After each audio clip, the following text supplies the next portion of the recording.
Sonia maya muka taram nok ceri ngasi muk anong blog ama ngasi na koi chalo ni ngasi na saksa ba ama muk chalo ni saksa loiraga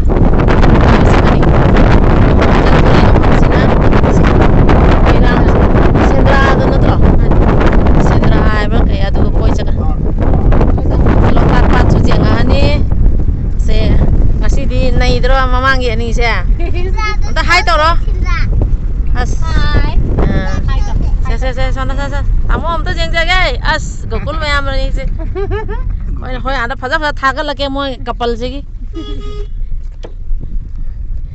Hai to biro. Sina pergi.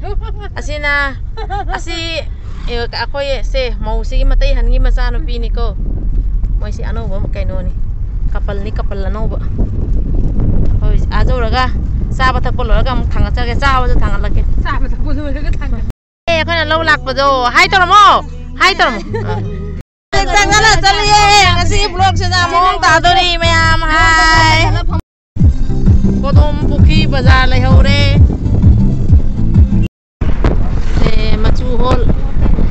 Machu hol jaure. Tu amamang da.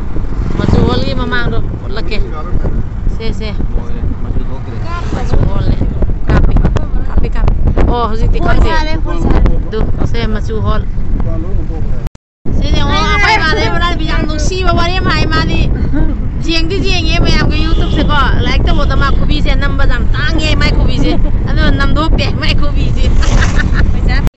Jaure saksa la ko jum jaure. Kumtharo mayam kumtharo. Jaure koi mayam jaure khadam tasan ge jaure koi ani raksa dro ni jaure doli sile re ka minai jaure mapune minai kau khare jaure sa na ba me le se kali ja me le ale pani ron ba usoi to udro usoi kang su le re se ga zen le re देखो आलू जो कई कनो जाम ले रे होई हाव सा था लगे है ngasi di साबा हौरे थिबों लाव मैम साबा हौरे जें अखोय नुबी कांगो दि सा दे मोय पंसा आसा थमना दे से लान के बु साबा दि हुपदि हाली साबा हौरे सा लगे हाबरो हौरे आई ओय साबा हौजे लगे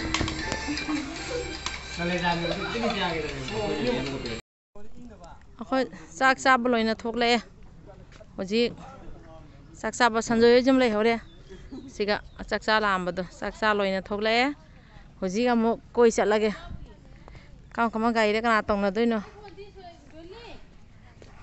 नय लोइसनारबो लोइनारबो कानारबो रोजिता नंग कम गाई तंगदोरी खंदे खोदि याय सिंगजी गाड़ी काइनो गाड़ी एमा तो कदाई लेगे सी गाड़ी सिगा अखोय चलनी सी गाड़ी अखोय चलनी लाली बदी नंगनी गाड़ी एमा ममांग द लेरे सिगा मोय चलनी नंग ममांग तोंगो को आई सिगा तोंगो सिबानी हम तो जेंगे से हायंग ब्लॉग नंबर मेमोरी होने बा YouTube ता समलाई गिद्रो बनी वीडियो नहीं जाए फजरे नंबोल बाजार खोंग हाक को थारी ऐसा पीछे सिंह खोरांगे सिंह तंग पिथो आउन तुमिन हावनी मी ता दना बा सिंह पिरो का ता अदुम पाइ ले दो कई दो पिरो अइंग बदो अहन मसे पिरो आयो मचा से काइनो अहन बा मचा दो पिरो अबुंगा ना के सगा रोजिता हाय तो अहन बा मचा दो पिरो बा अति बे आई नि अंगा जे दम फजे जे के पेन बनाई जे जे पियो मया फजे सिलु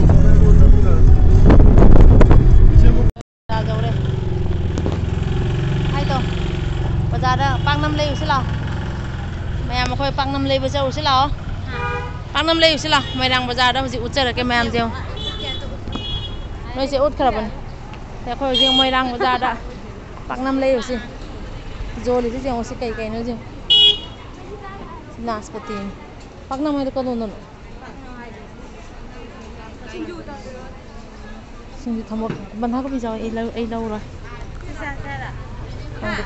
हाँ मोइरांग बाजार नहीं से मोइरांग बाजार कदों पकना कदों जोन के मिठाई क्या अखोई पाकनम बोरा से लेरे पाकनम से हौरंगद्रो पाकनम लेरे से खजिंग बोरा जिरम ताव असिने कई कौखा बोरा रो कई बोरा हाँ जेउसिला सिंजू से अतः इधर से ना पाकनम जनबा जेउसिला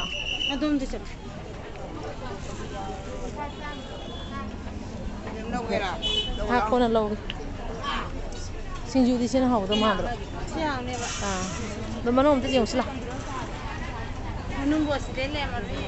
अरे सिंजू ले चलते लवर से सिंजू से लवर सिंजू जाओ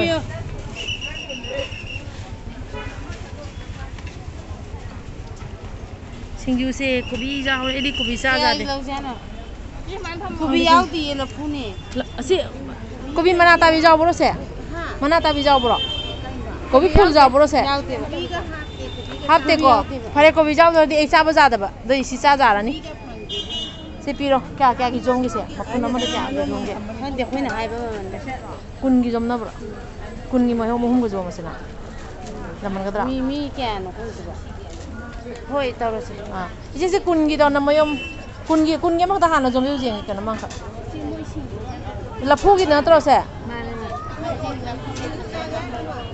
से लफू की सिंजू नहीं से जेंगो मयम सास लाओ कोई आदमी दी फंग देखो आई दी पेन ना सास दरो में से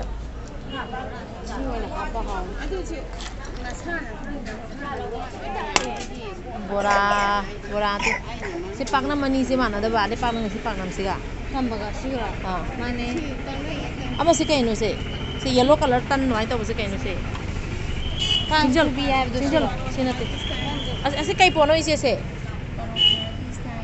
हाँ और थाई स्टाइल है अच्छा अच्छा अच्छा दूसरा नहीं दबा हो सी लईरी पाकनम लईरी होय हला पटे सनो सेगुम लई चांगु सिको जे मा अनि हका पियो मयो मनी हका सी हमको यो साक चा जात दन से हन गरगने लपु खरा पे हुई से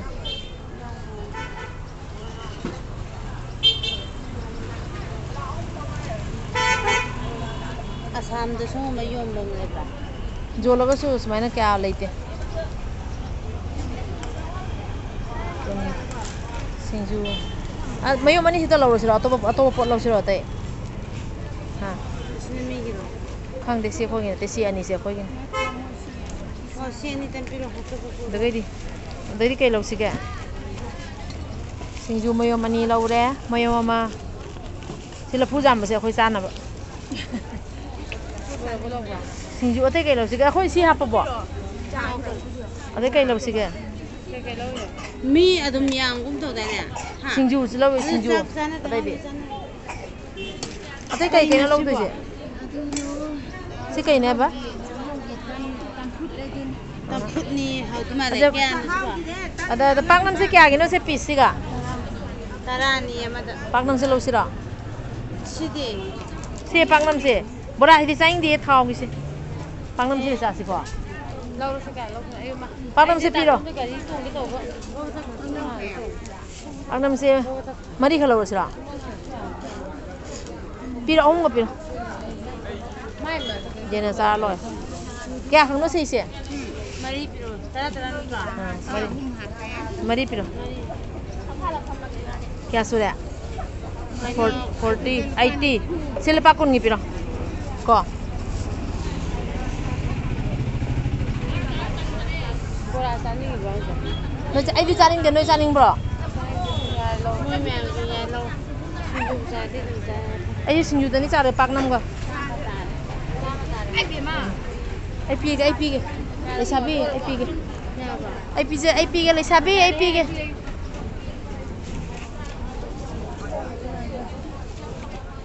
Ai mobile video number sadana paisa se tap na satoi ba ma han pige na baina.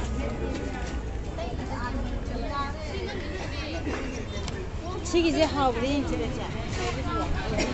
Kai pono do. Si kai pono. 이해가 제 테스트 어제.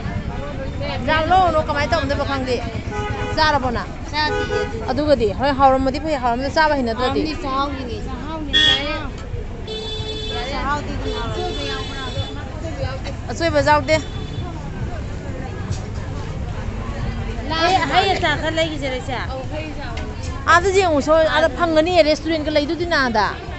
Ada chaning ba thaling ba thokla di. 당분이 Tangja sono la nong phada koi thola ko bo. La. Ai YouTuber ne paisa jam jaw je ye subscriber ba mi sam nga thona su. Je loi de. Kadon no hoi gai de kadon no khami do ai di kem khang di. 손도 세고 Ai sigala punga ngai ko andha kanon he ai ni ai di. 강들어 람비 강들어 Kaino ai asam gi YouTuber ne Manipur da lai ni koi ba. YouTuber aphau bang oi ge na Manipur se lak cha bani. Thế gì? À khoi na bi oi bi wai ngon da. Ice cream cha ge huji. Kun bi ba mata piro. 만개기 야브라 아주 잘하거노 나니 쇼코 지디 Chocolate ta ba to pa flavor leitro. Chocolate ba to flavor है vanilla सिंग बखोट बदले Vanilla and chocolate di orange na haw ni ye. 야, 이 쇼코 좀 자자라게 Choco 아이 바우디 orange leitro. orange Pige chalo. YouTuber ai jang he chinda taun. Si. YouTuber phao bani si.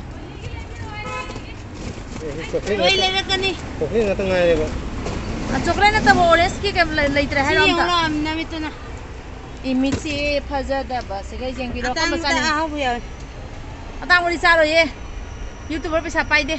지제가 자에 빠야 국시 빠이데 아이지 그냥 kun bi bada lai se makhal ani lai ko sing Nate asmai chupa sabi de piro. Tara pi piro. Orange ki piro tara pi.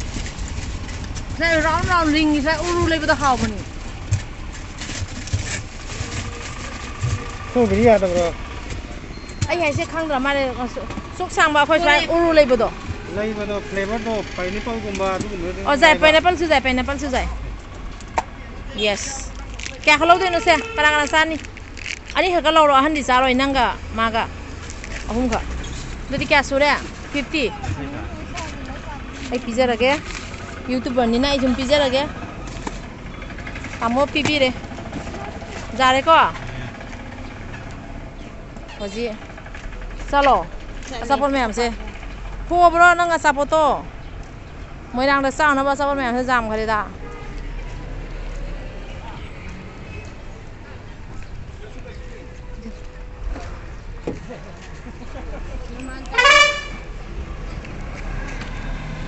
Ai huji gari ka ja rage. Kaino thong se lok hang bro.